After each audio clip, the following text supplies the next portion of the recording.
Now, restaurants and cafes in the West are warning they might not all be able to reopen once coronavirus restrictions are lifted. The hospitality industry has been hit hard by the lockdown, with some saying up to a third of restaurants and cafes could fail.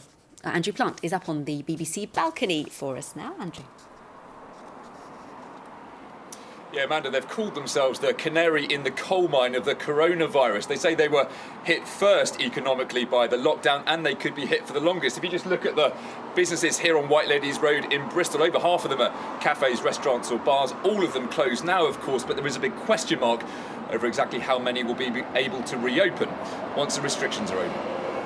Hi there, what can I do for you today? Kieran Waite's gone from running 5 restaurants to selling just the basics, almost overnight. We're operating at about 1% of what we were doing before. It's not going to save us. It's helping to move a little bit of stock. Maybe it will keep somebody in a job, maybe it will pay one of our suppliers, but it's certainly not going to save us or anybody else. 2/3 of small and medium businesses in Bristol have stopped trading. 9 in 10 in the southwest say they're worried about their financial future. Anya Morris is trying to help Bristol's hospitality businesses survive. There is some government support available that will enable some restaurants to get through the next 3 months safe. But I think the bigger concern is the economic impact of the crisis as we head into the next 12 and 18 months.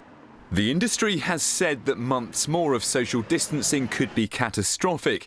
The government, though, responding to a question by a Bristol Post reporter, said easing restrictions too soon could cause more problems. The risk right now, not just for public health, but for all of those small businesses, is that if we move too early to ease up in the way that your question suggested, not only would we get a second spike in the virus, we would need to then have a second lockdown. Kieran and his wife began their business 8 years ago from a tiny flat. It's now a store cupboard. Now they say they have no idea what might be left when the restrictions are over. Andrew Plant, BBC Points West in Bristol.